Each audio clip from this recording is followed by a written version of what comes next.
مرزا غالب غزل number 1۔ ہوئی تاخیر تو کچھ باعث تاخیر بھی تھا۔ گلزار اردو 12ویں جماعت۔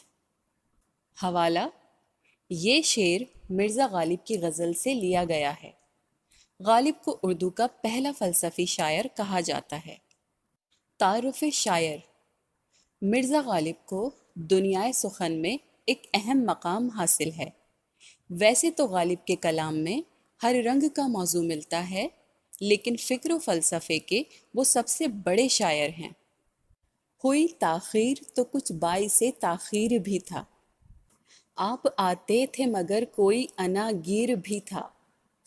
تاخیر سے مراد ہے دیر، باعث تاخیر مطلب دیر کی وجہ۔ اناگیر کہتے ہیں روک لینے والا، آگے نہ بڑھنے دینے والا، کام میں رکاوٹ ڈالنے والے کو۔ اس شعر میں غالب اپنے محبوب کے دیر سے آنے پر اسے یہ کہہ رہے ہیں کہ یہ جو تم دیر سے آئے ہو، تمہیں آنے میں جو یہ دیر ہوئی ہے، ہم جانتے ہیں اس دیر کی وجہ تم نہیں ہو۔ تم تو وقت پر آ جاتے، لیکن ضرور کچھ رکاوٹ تھی، کسی نے تمہیں روک دیا تھا جو نہیں چاہتا تھا کہ تم وقت پر ہمارے پاس آؤ، اس لیے اس نے تمہیں روک رکھا تھا اور تمہیں آنے میں دیر ہو گئی، ورنہ ہمیں یقین ہے تم کبھی دیر نہ کرتے۔ تمہارے دیر سے آنے کی وجہ تم نہیں کوئی اور ہے۔ تم سے بے جا ہے مجھے اپنی تباہی کا گلہ، اس میں کچھ شائبہ خوب یہ تقدیر بھی تھا۔ بے جا سے مراد ہے بیکار، بلا وجہ۔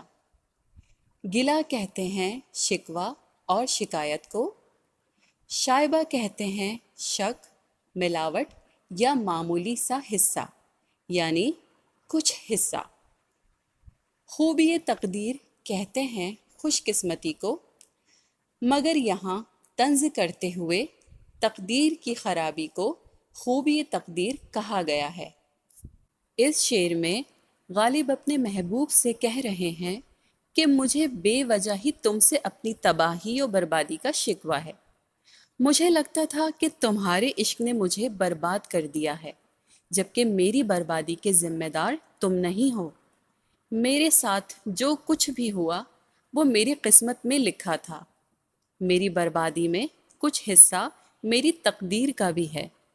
میرے نصیب میں اگر تمہارے ظلم و ستم لکھے تھے، تمہارے ہاتھوں میری بربادی لکھی تھی، تو یہ تو ہونا ہی تھا، کیونکہ تقدیر کا لکھا تو ہو کر ہی رہتا ہے۔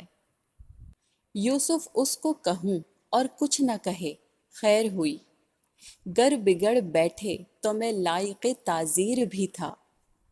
خیر ہوئی مطلب اچھا ہوا، بگڑ بیٹھے مطلب برا مان جائے یا خفا ہو جائے یا غصے میں آ جائے۔ تعزیر کہتے ہیں سزا کو۔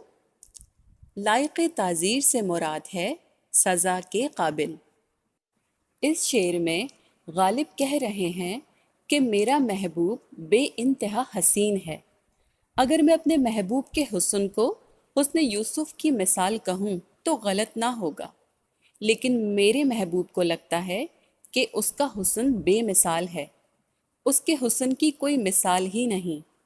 تو اچھا ہی ہوا کہ میں نے اس کے حسن کو حسن یوسف کہا، تو اس نے میری یہ بات نہیں سنی، کیونکہ اگر وہ سن لیتا تو شاید خفا ہو جاتا اور مجھے سزا دیتا، اور اس کی ناراضگی سے بڑھ کر میری اور کیا سزا ہو سکتی تھی۔ تو اچھا ہی ہوا جو اس نے نہ سنا اور میں اس کی سزا سے بچ گیا، ورنہ میں تو سزا کے قابل ہو ہی گیا تھا۔ پکڑے جاتے ہیں فرشتوں کے لکھے پر ناحق، آدمی کوئی ہمارا دم تحریر بھی تھا۔ پکڑے جانا مطلب جواب دہ ہونا یا حساب دینا۔ ناحق کہتے ہیں بے وجہ یا بیکار میں۔ دم تحریر سے مراد ہے لکھتے وقت یا لکھنے کے موقع پر۔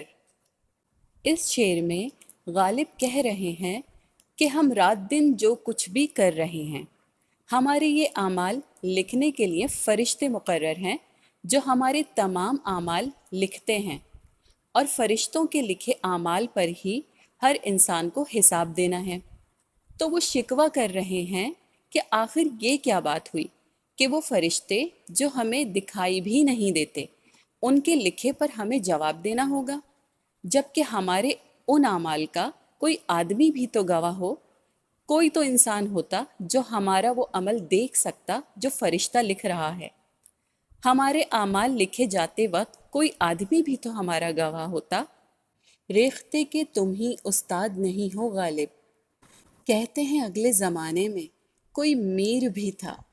ریختہ کہتے تھے اردو زبان کو، اردو غزل اور اردو شاعری کو بھی ریختہ کہا جاتا ہے۔ استاد سے مراد ہے ماہر۔ اگلا کہتے ہیں آنے والا زمانہ یا گزرا ہوا پہلے کا زمانہ۔ یہاں اگلے سے مراد گزرا ہوا پہلے کا زمانہ ہے۔ اس شعر میں غالب خود کو مخاطب کرتے ہوئے کہہ رہے ہیں کہ غالب، اردو زبان کے، غزل اور شاعری کے صرف ایک تم ہی ماہر نہیں ہو، ایک صرف تم ہی اردو کے استاد نہیں ہو۔ لوگ کہتے ہیں کہ گزرے ہوئے زمانے میں کوئی میر بھی تھا جو کہ اردو زبان کا بادشاہ تھا، اردو شاعری اور غزل کا شہنشاہ تھا، زبان و بیان کا ماہر تھا۔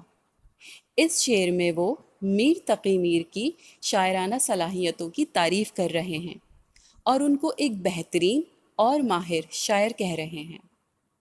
بہت جلد خواجہ میر درد کی اور مرزا غالب کی غزل نمبر 2 پڑھائی جائے گی۔ السلام علیکم۔